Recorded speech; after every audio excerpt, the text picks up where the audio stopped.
The Checkpoint is presented by GM Pharma, the first international multinational pharmaceutical company in Georgia. GM Pharma, to serve those who need it most.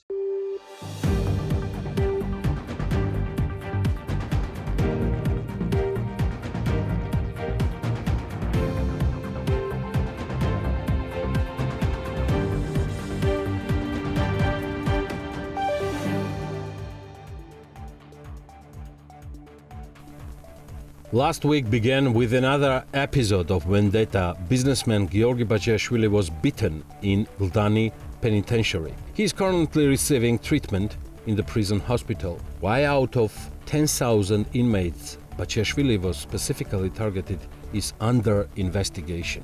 The rest is already known to the public, and BMG will continue reporting details of yet another case of retaliation in an unjust country.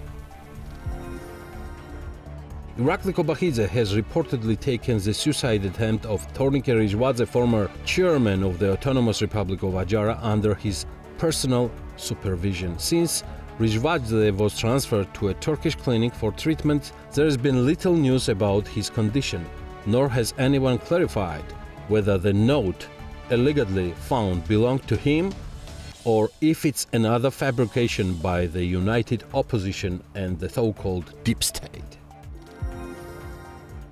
Last week was also saw continued personal shift within the government, with the Ministry of Economy and its subordinate agencies being the main focus. This occurred prior to the President of Azerbaijan agreeing to the appointment of Mariam Krivishvili as the chair of the Baku-Tbilisi-Kars Railway Coordination Council.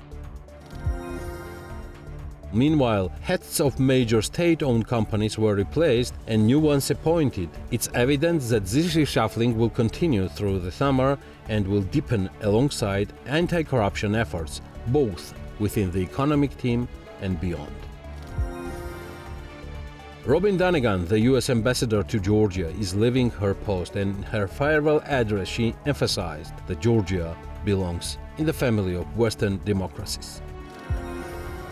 The European Union shares this sentiment, but also added that it sees a serious democratic backsliding in Georgia. Later, the EU sent a letter to the Georgian government setting August 31st as the deadline for fulfilling the specified conditions. After outlining 8 key demands to Georgia, the EU simultaneously adopted the 18 sanctions package against Russia and began working on the 19th.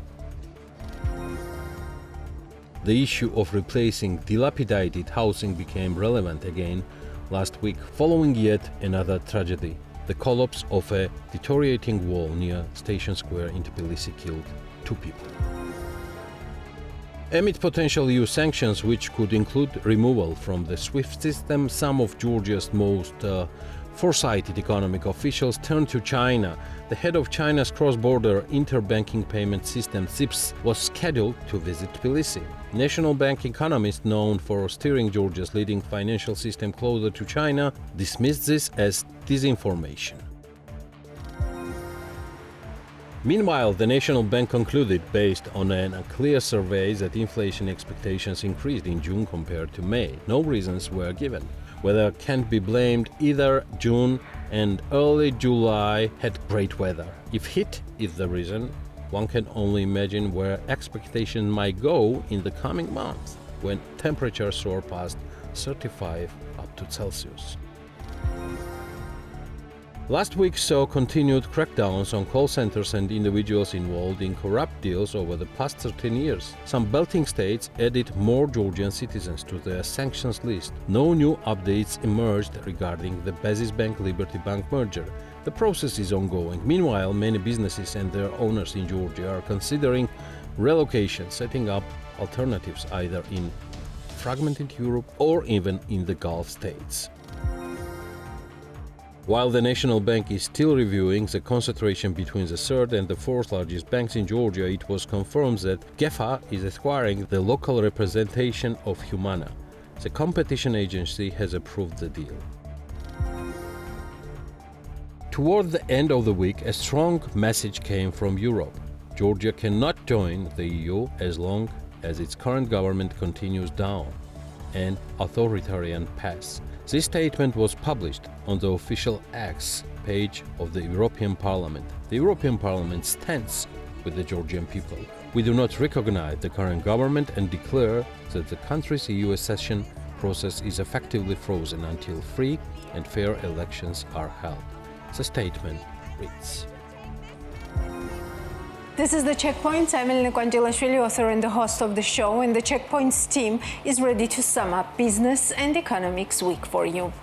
The European Commission Directorate General for Migration and Home Affairs has sent a letter to Maka Botchorishvili, GD Minister of Foreign Affairs of Georgia. On 6 December 2024, the European Commission adopted the 7th Visa Suspension Mechanism report. The Commission's report underlined serious breaches of fundamental rights and freedoms by Georgia, including in relation to violations of the principle of non-discrimination, contradicting relevant European and international standards. The Commission has consequently issued a number of recommendations. These include requesting the Georgian authorities to repeal the law on transparency of foreign influence and the legislative package on family values and protection of minors, and to amend the National Strategy and Action Plan on Human Rights to ensure that the rights of LGBTQ persons are fully upheld. A specific recommendation focused on amending the law on the Anti-Corruption Bureau to address key Venice Commission recommendations, particularly those pertaining to the Anti-Corruption Bureau's effective independence, political neutrality and functions. In response to the absence of action from the Georgian Dream government, in January 2025, the European Union decided to partially suspend the visa facilitation agreement between the EU and Georgia and to end the visa exemption for holders of diplomatic and service passports. Accordingly, 12 member states have since then imposed a visa requirement for holders of diplomatic and service passports issued by Georgia. More member states are following through. The full list of recommendations include to ensure and uphold the protection of fundamental rights of all Georgian citizens, including the freedoms of association, assembly and expression, the right to privacy, the right to participate in public affairs, as well as the prohibition of discrimination. To avoid and repeal any legislation that may restrict fundamental rights and freedoms, go against the principle of non-discrimination and contradict relevant European and international standards. In particular, repeal the law on transparency of foreign influence and the legislative package on family values and protection of minors, and amend the National Strategy and Action Plan on Human Rights to ensure that the rights of LGBTIQ persons are fully upheld. To align Georgia's visa policy with the EU list of visa requirements, third countries in particular with regard to countries presenting irregular migration or security risks to the EU, to step up action to address the issue of unfounded asylum applications and irregular stays in member states, such as information campaigns on the visa-free regime to relevant migrant profiles and stricter border checks, to set up an asset recovery office and asset management office, and continue efforts in asset tracing, freezing, management, confiscation and disposal. To adopt a new anti-corruption strategy and action plan, ensuring adequate resources for their implementation, and pay special attention to investigation, prosecution and adjudication of high-level corruption cases. To amend the law on Anti-Corruption Bureau to address key Venice Commission recommendations, particularly those pertaining to the Anti-Corruption Bureau's effective independence, political neutrality and functions. To align the law on personal data protection with the EU acquis. GD Prime Minister Irakli Kobakidze has dismissed the European Commission's recent letter on the visa-free regime as containing empty political ultimatums, stressing that the laws under scrutiny are of fundamental importance to Georgia. Speaking to journalists, the Georgian Dream leader responded to the Commission's request for updated information on the implementation of 8 key recommendations, which are tied to the country's continued access to visa-free travel with the EU. We have a very clear answer to all points when it comes to so-called political prisoners. Each of them committed a specific crime. If there is an evidence to the contrary presented, but there is no such evidence, and these are just political ultimatums, which is very sad, Kobakidze said. He defended the controversial laws on family values, protection of minors, and foreign influence transparency, calling them crucial for national interests. The GD Prime Minister also warned against portraying the European Union in a negative light. It's important that the EU is not presented to Georgian society as a new Soviet Union. These ultimatums unfortunately give that impression, he said.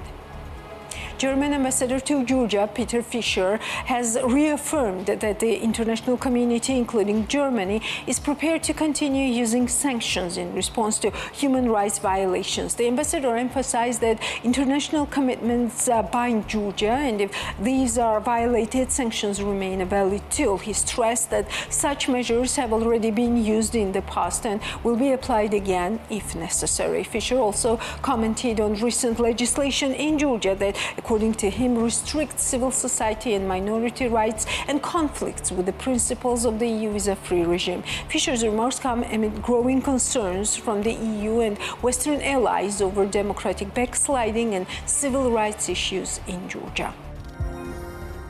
Georgia, since the beginning of 2024, has been moving away from the European Union. A decision by the Georgian authorities, apparently, moving away in great speed in all the fundamental areas. The relationship with the European Union, with Germany, is in a deep crisis. I'm not sure there's a way out. The key to the way out is in Georgia, only in Georgia. We have been good, reliable partners to Georgia since your independence.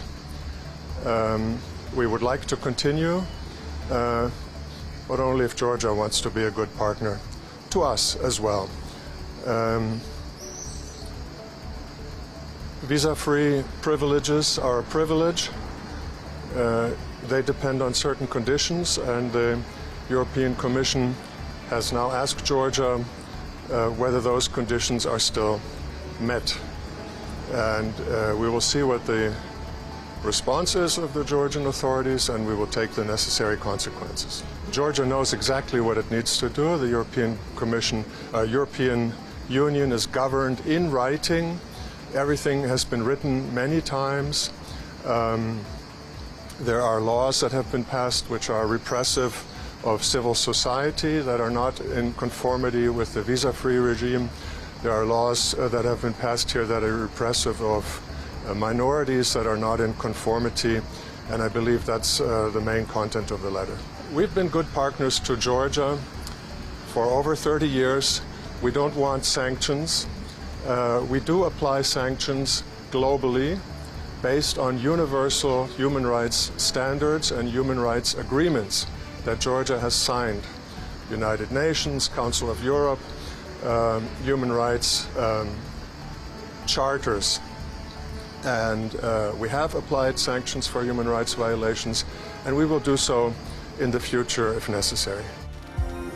Ambassador Fischer's comments were made at an event held today at Ukrainian House in Tbilisi. UNDP and CARE Caucasus, with support from the German government, are transforming the lives of Ukrainian refugees in Georgia through entrepreneurship. At an event held this week at Ukrainian House in Tbilisi, 21 newly supported businesses, including 19 Ukrainians, joined a growing community of refugee entrepreneurs who have launched and grown their enterprises in Georgia since the start of the war in 2022. The event brought together representatives from the United Nations and the German embassy in Georgia, CARE Caucasus, and the Ukrainian community to celebrate these achievements and highlight the power of international cooperation in fostering economic resilience and sustainable opportunities for refugees. UNDP and CARE Caucasus shared key findings of recent research analysis analyzing the economic and social impacts of entrepreneurial support for Ukrainian refugees. I'm very happy because we're going to award certificates to 19 new businesses created by Ukrainian refugees here in Georgia. And I really want to commend this initiative that is implemented by the United Nations Development Programme, by CARE Caucasus, as well as with the support of the German government. This is important, given that Georgia has welcomed close to 30,000 Ukrainians in past more than 2 years, offering protection, dignity, and hope. And this Ukrainian house, I believe, is a symbol of solidarity and hope for Ukrainian people arriving in Georgia. They receive training to rebuild their lives, to create a business, to speak the language, and a little support that enables them really to create opportunities and economic development as well for the countries. They have created jobs. So refugees shouldn't be seen just by the numbers, but by their talent, by what they bring to the countries. And this is what we want to reflect on today, on the ability of Ukrainian people relocating to Georgia, contributing to the economic development of Georgia and to the cohesion of the society in Georgia. So I want to congratulate our UN agencies, especially the UNDP, working with the support of the German government and CARE South Caucasus for this initiative. And we are very grateful for Ukrainian people welcoming us and welcoming our support on that occasion. Georgia supports Ukraine. Ukraine was attacked by Russia.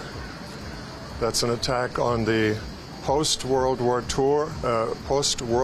II peace order in Europe. We thought we had overcome the times when borders are changed by force, or there's an attempt to change borders by force, by military force. Russia violated that order. We won't stand for it. We will support Ukraine as long as it takes. It affects our security. It affects our liberty too. By the way, it affects Georgian security and Georgian liberty as well. Not so much talked about here. And the tangible effect is this house, and the house in Batumi that I had the honor of being present at the opening recently. We've given over 3 million euros to support the rule of law project of UNDP in Georgia. And a great part of that is going to support the Georgian refugees so they can help themselves, so they can have a place where they can access services, so they can have businesses. So in this difficult time when they have to run away from their home country, they can earn some income and survive this terrible time. Since 2022, refugee-led small and medium-sized enterprises supported by the German government, UNDP and CARE Caucasus have delivered impressive economic and social results. 32 of 39 supported refugee businesses, most of them set up by Ukrainian refugees, remain fully operational. 23 of them are led by women.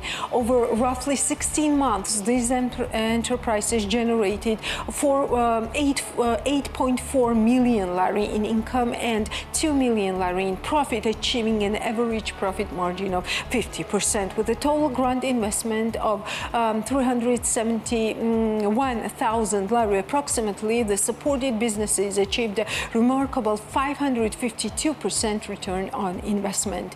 They are expected to contribute around 73,000 lari annually in tax payments, providing refugees capacity to become active drivers of economic growth rather than passive recipients of aid. These businesses span diverse sectors from crafts and confectionery to tech services and hospitality, showcasing the skills, creativity, and determination of refugee entrepreneurs.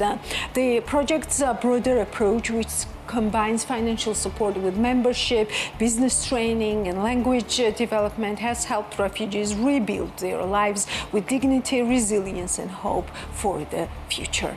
More on business in Georgia. Natia Taktakishvili will take the floor.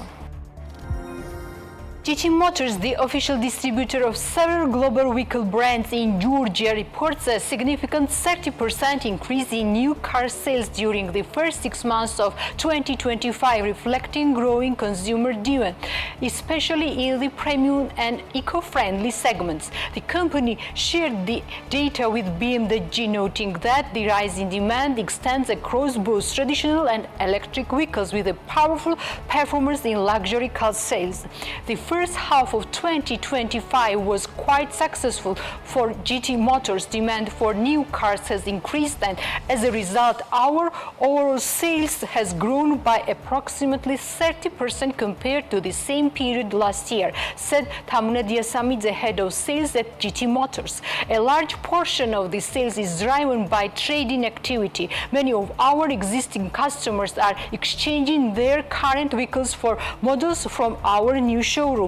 Diasamidze added the company also highlighted a notable increase in demand for electric and plug-in hybrid vehicle, reflecting both global trends and local interest in sustainable transport options. While demand is growing, car prices have risen slightly, which GT Motors attributes to the increased manufacturing costs worldwide. In our case, prices have increased by over 2%, particularly for hybrid and electric vehicles, Diasamidze explained. However, our manufacturing partners are offering a special pricing condition, allowing us to provide competitive offers for our customers, which will continue to support strong sales. GT Motors, which represents premium brands such as Land Rover, Jaguar, BMW and Mini in the Georgian market, remains optimistic about maintaining sales for the second half of 2025. Edisher Khimshiashvili, General Director of Construction and Repair Materials Company Nova, says the company increased production in the first half of 2025, but this growth has not translated into a rise in financial figures. Speaking on BMG TV, Khimshiashvili offered a detailed assessment of the company's performance during the first 2 quarters of the year. We have already summarized the first 2 quarters at Nova. In terms of sales, we are almost at the same level as last year. Neither growth nor decline. One of the key reasons is the decrease in prices for the imported products we sell. Compared to same period in 2024, prices have dropped by more than 10% for our core products like metal roofing, pipes and polyethylene materials. While production volume has increased, this is not reflected in revenue figures, he explained. Despite flat financial results, Khimshiashvili described the environment as stable, especially given that Nova has seen over 15% annual growth over the past 4 years. In an interview with BMG TV, Khimshiashvili addressed the challenges of the exporting Nova's products, citing logistic-driven production strategy as a major limiting factor. But despite that, Nova is exploring international expansion, pointing to the growing experience and confidence in Georgian manufacturers in entering larger markets. Nova currently produces over 100 products, and it's also a key importer and distributor in Georgia, employing more than 1,000 people nationwide.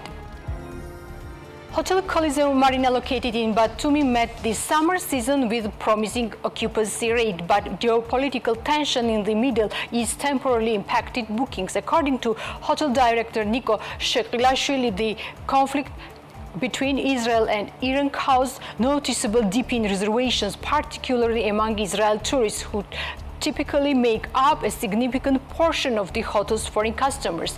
The season has just begun and overall it's going well. In June, we saw occupancy rates of around 80%.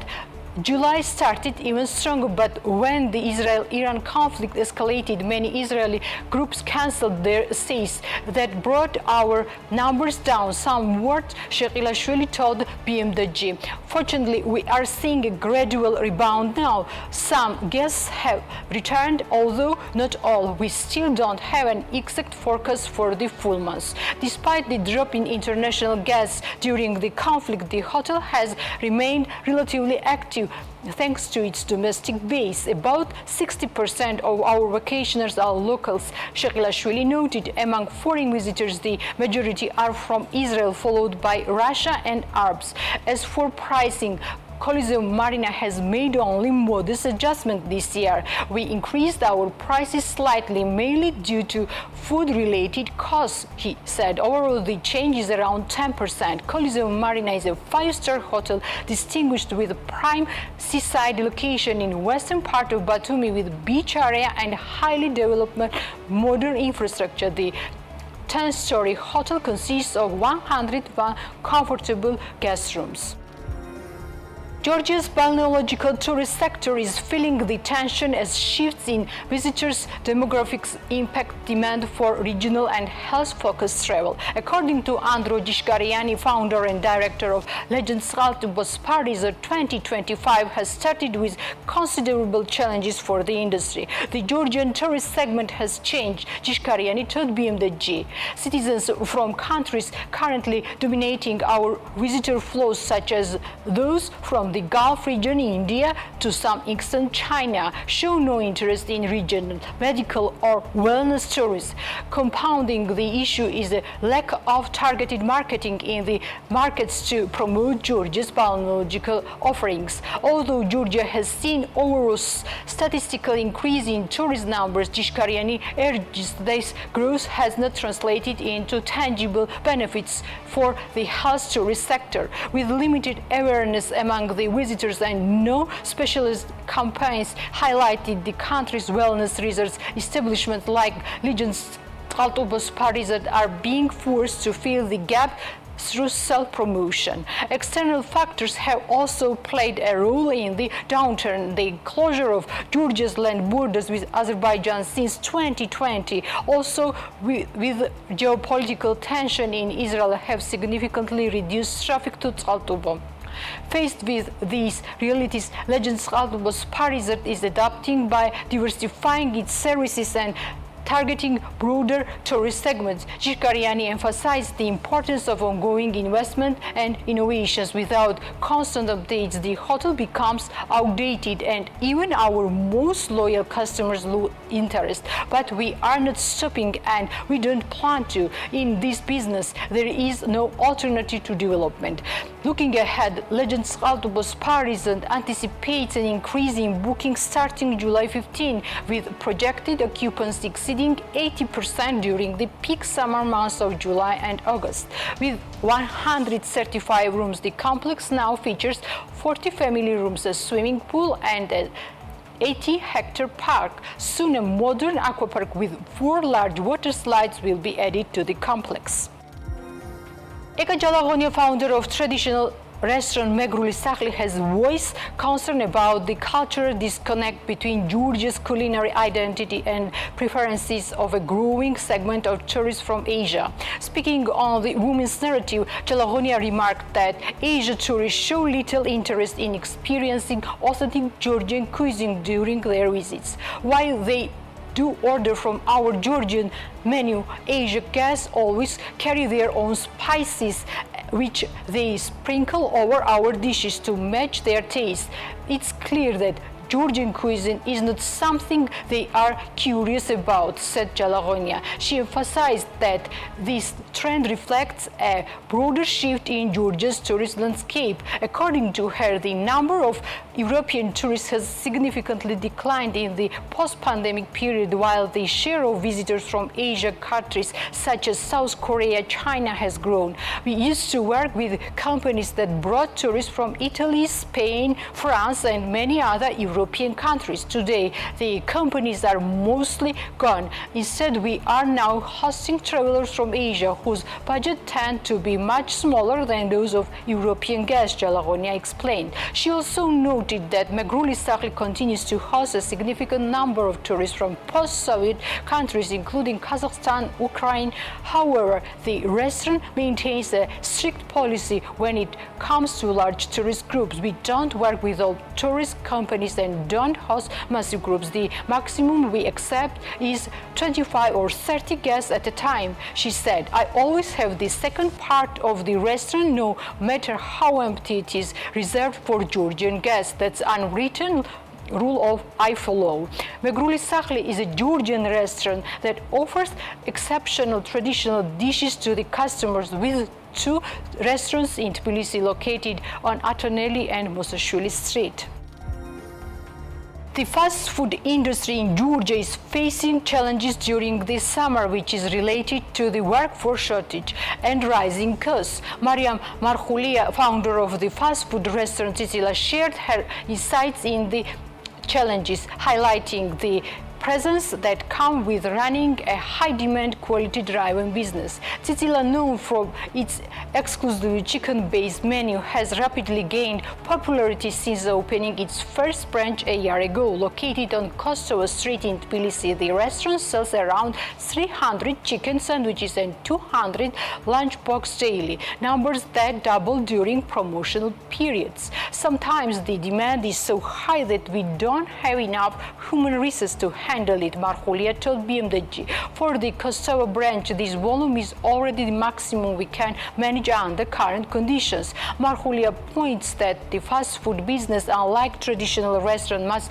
constantly innovate and refresh their menu to keep customers engaged. However, that innovation often comes with significant expenditures. Delicious and unique products often require imported ingredients, which are expensive. We have created some great dishes, but when the cost of the single item reaches over 40 lari, we don't feel comfortable offering it to our customers, she explained.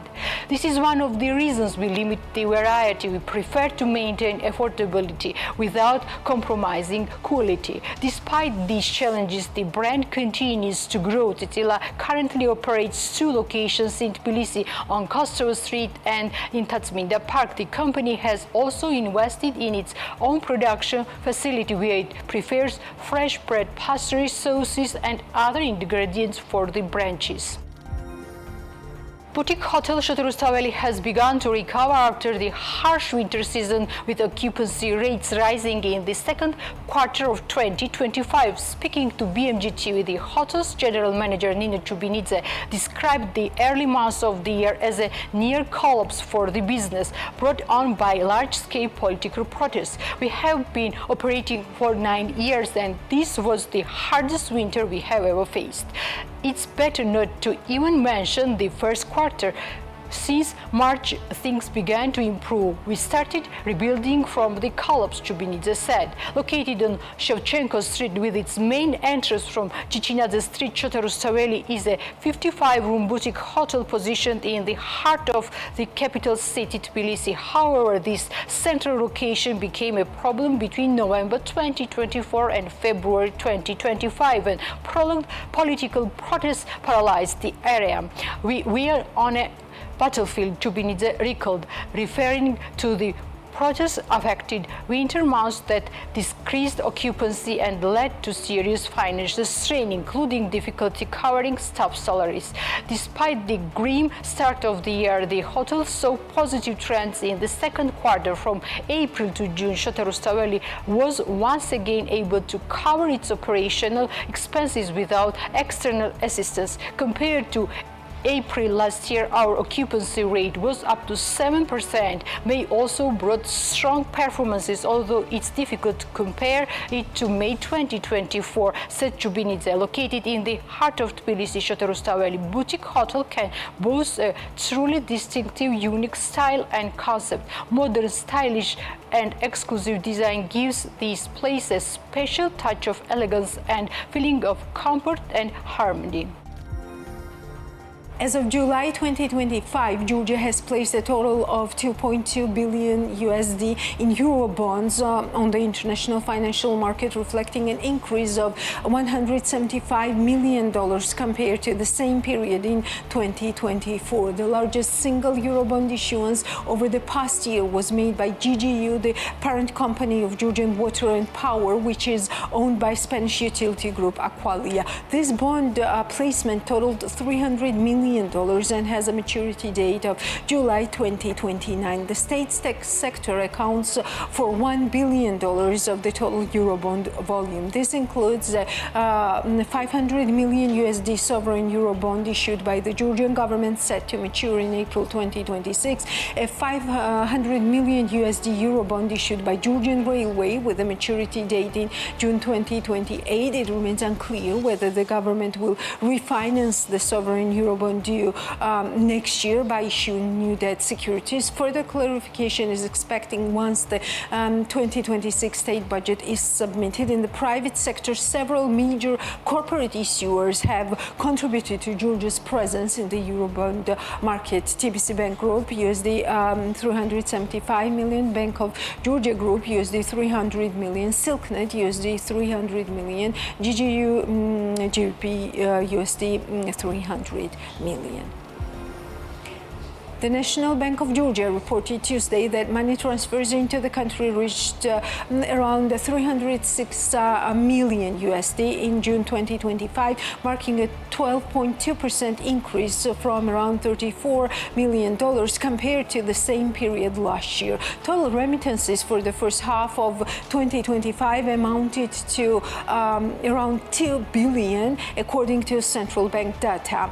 The European Union maintained its position as the largest source of remittances, accounting for 44% of total flows, with around $140 million, representing a robust 17% annual growth rate. Within the EU bloc, Italy, Germany, and Greece emerged as the top contributors to Georgia's remittance inflows. Transfers from the United States jumped 23% year-on-year in June, reaching around 59 million USD. This contrasts sharply with flows from Russia, which declined around 16% annually to $41 million, continuing a downward trend. Outbound transfers from Georgia also increased with $34 million, which is around 94 million lari, sent abroad in June 2025, and around 22% rise from the $28 million recorded in June 2024. More on the economy this week in our short overview. Georgian Dream Prime Minister Irakli Kobakhidze said the Georgian government is open to discussions with the US on any topic, expressing readiness to renew the strategic partnerships through a formal document and roadmap. We are ready to renew the partnership not just on paper but with a real agreement, Kobakhidze said at the Georgian Dream press conference. We await reciprocal steps. He dismissed recent remarks by outgoing US Ambassador Dunnigan, who described a letter from Georgian Dream to the Trump administration as threatening and insulting, calling her statement a lie and asserting she was dismissed, not resigned. Kobakhidze blamed former US Ambassador Kelly Degnan and Robin Dunnigan for harming US-Georgian ties and said the government seeks to reset the partnership from a clean slate.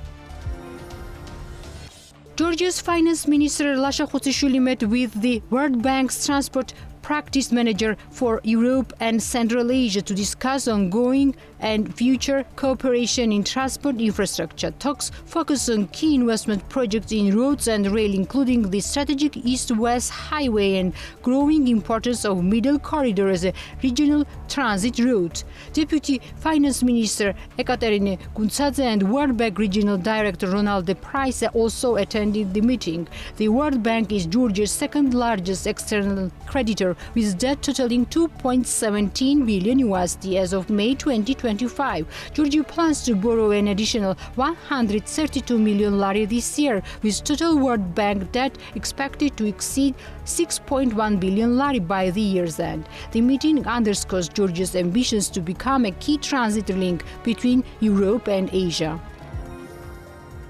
Georgia's Revenue Service has rejected media claims that Armenian gas shipments are being blocked at Azbegi customs checkpoint, calling the reports misinformation. In an official statement, the agency said that photos and footage circulating in the media misrepresent the situation and aim to mislead the public. Customs procedures for all vehicles, including those carrying gas products, are being handled efficiently. The statement reads, noting that checkpoint operates 24/7 and that reason delays were minimal and resolved promptly. Last year, over 364,000 trucks passed through Kazbegi in both directions. The Revenue Service urged responsible reporting and warned against spreading false information.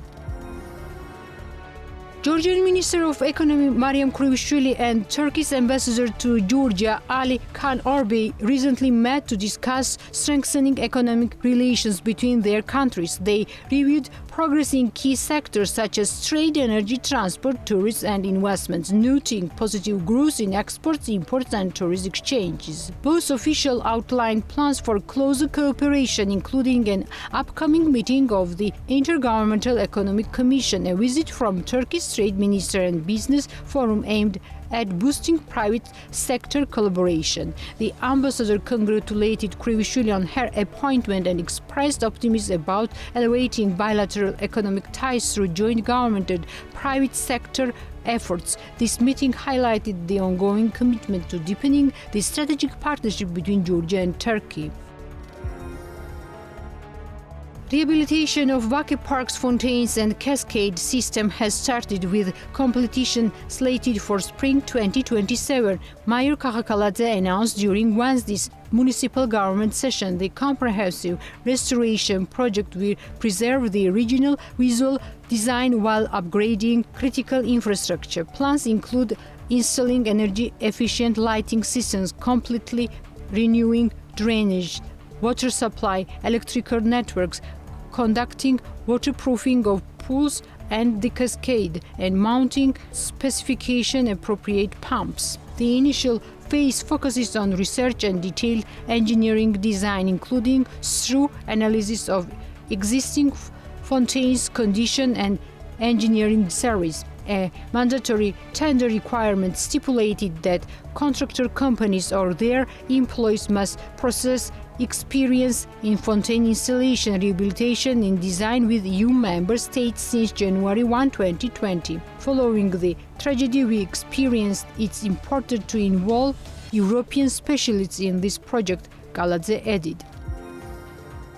Rehabilitation works on a 8.6-kilometer section of Sadakhlo-Torpi Road in the Marneuli municipality are nearing completion, according to the Roads Department of Ministry of Regional and Development Infrastructure. The road, classified as one of the internal state importance, serves as a key connection to the border with the Republic of Armenia and is considered vital for regional connectivity and transportation. The project involves the full rehabilitation of road sections, including reconstruction of carriageway and one bridge, restoration and construction of artificial structures, installation of drainage systems and access connections, construction of water pipes, eared entrances, parking spaces and passenger pavilions. The total cost of the project exceeds 6.6 million lari and is fully funded by the state budget. The Roads Department emphasized that once completed, the upgraded road will significantly improve local mobility, support trade and tourism, and enhance cross-border access to Armenia. Georgia's state gas transportation company, which oversees the country's main gas pipeline, closed 2024 with a loss of 1.3 million lari, marking a financial decline despite an increase in annual revenues. According to the company's latest financial report, total revenue reached 96 million lari in 2024, 4 million lari more than in 2023. However, this uptick in income was not enough to offset rising expenses. For comparison, the company posted a profit of 2.8 million lari in 2023. The gas transportation company is 100% state-owned enterprise jointly held by the Ministry of Economy and Ministry of Finance, each owning 50%. The company's most significant expenses in 2024 was 44.5 million lari amortization fee linked to a concession agreement for the lease of pipeline infrastructure. The special bond between the American and Georgian people cannot be broken. Georgia's place is in the Western family of democracies. By working together, we can create a better future for our children, said Robin Dunnigan, outgoing U.S. Ambassador to Georgia, in her farewell video address. On June 5, U.S. Ambassador to Georgia, Robin Dunnigan, announced her retirement. In a statement, she said she quit, citing a personal decision that a U.S. administration request. According to Robin Dunnigan, she would remain a true friend of the Georgian people forever. Kamarjova Sakartvelo, I want to take this opportunity to say goodbye and thank you. In my 33 years as a diplomat, living and working across the globe, never before have I met a people as warm, welcoming, and generous as the Georgian people. Thank you for opening your hearts and your homes to me and my family. Thank you for sharing your heartfelt toasts, your delicious supras, your magnificent polyphonic singing, and your unique culture. We have traveled across this beautiful country, from Swaneti and Ushguli to Kakheti and Tusheti, and every corner of Tbilisi. And everywhere we went, we were treated like family, overwhelmed by your generous hospitality. I know this special bond between the American and Georgian people cannot be broken. And I know that Georgia's place is in the Western family of democracies. By working together, I know that we can create a better future for our children. I am leaving a piece of my heart behind in Georgia, and I will forever be a true friend of the Georgian people. Thank you, Didi Madloba, and Shekve Dramde. We wish all the best to Ambassador Dunnigan in her future endeavors. This was the last news of today's show. We will meet already next Sunday, but before that, stay tuned on BMG. It's worth it.